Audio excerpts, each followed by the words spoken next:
what happens if we go to Biden, who is, as you said, a staunch Atlanticist, much friendly as well. He's a lot closer to the Europeans on the climate accords, on the Iran nuclear deal, on international organizations. You argue that the interests between the United States and Europe have been divergent for a little time, but don't you think that Trump was just the ideal villain for the creation, for the impetus, for the momentum towards the construction of a more geopolitically powerful EU? But the moment you get rid of Trump, that kind of impetus and momentum, do you think it could just evaporate? It's a really interesting question, and I think the proof is going to be in the pudding. Because what I would like to see, I don't think Trump is the ideal villain, because first, he's such a caricature in certain aspects that he has, on the contrary, pushed some Europeans, to wait him out and really treat him as an anomaly. And he's also pushed other Mm. Europeans to adopt a policy of damage control and try to put an emphasis on bilateral ties with the United States to save the alliance, rather than investing in the European Union. What I would like to see is not the exact opposite of this, because I think there's a temptation to do the exact opposite and massage Europeans and say, "You're great, we're sorry, we're back, everything's going back to normal." And I think that would be the wrong message to send, and we're headed towards disappointment if we do this. But a sort of message of tough love, where Americans can tell Europeans, Mm. "All right, we're your allies.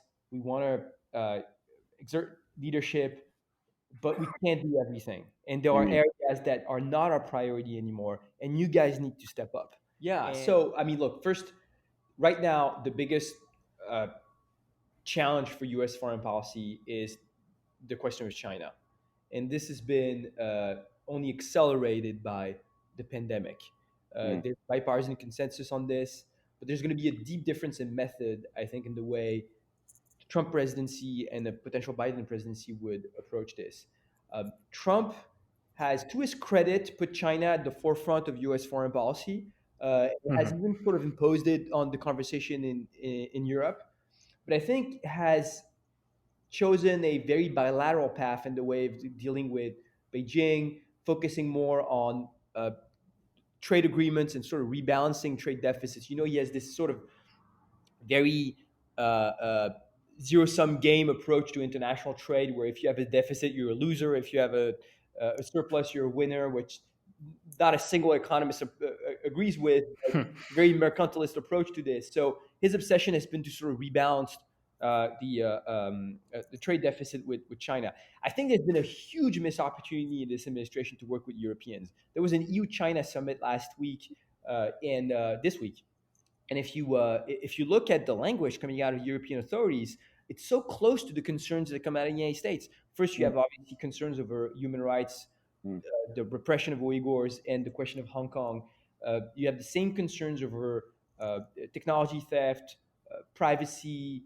The general concerns over trade, 5G, digital issues. So there's so much that the United States could do to build a common front with Europe, and especially as you consider that it is not only and not primarily a military issue, or the question of freedom of navigation in South China Sea. It is about what kind of globalization do we want? What are the rules on technology, on trade, on digital privacy?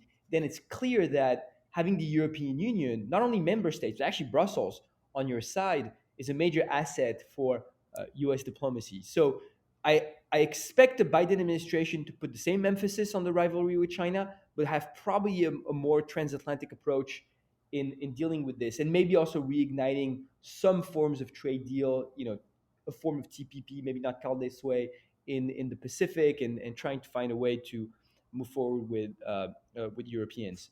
But that also means that Europeans will be under probably more pressure than they were under the Trump administration to pick a side and side with the United States on on questions like 5G, for example. So Mm. there's Mm. downside to the transatlantic cooperation, is that Europeans will be expected to fall in line.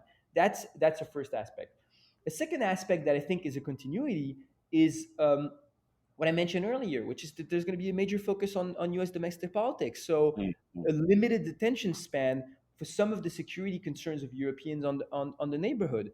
And so there's a moment at the end of the day, it's not only about do we have an amenable U.S. president or not. You can't base your foreign policy. You should have allies. You Mm, can't base your foreign policy on the assumption that uh, the United States will be there or not to protect you. You can flip a coin and just hope that the president is going to be nice. Maybe we will have a Biden presidency that will be incredibly transatlantic, incredibly internationalist, and incredibly supportive of European security interests. This is what I wish, but it's not a responsible way to base the security of your own citizens to hope that a foreign power will always be there. You also have to step up and at least have contingency plans.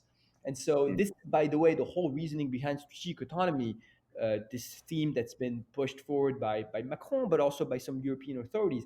It is not about decoupling from the US alliance. It's not about pushing the United States out of Europe. That doesn't make any sense. It is about being able, if necessary, to be able to defend our own security interest. The French and now European intervention in the Sahel against Al Qaeda is a good example. It's mm, in the interest of the alliance. It's supported by the United States with reconnaissance and surveillance, etc.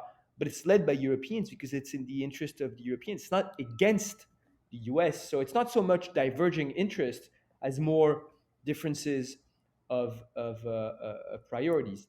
Now, on other things that I think are structural continuities between the Trump and the Biden administration, one that's really interesting and that I detail a little bit in my book is the question of, I would call it geoeconomics. And that's something that you hear a lot. I really encourage you to listen to interviews of Jake Sullivan, who's really Mhm. interesting person who was a very close foreign policy advisor to Hillary Clinton and now to the Biden campaign on the integration of economics and foreign policy.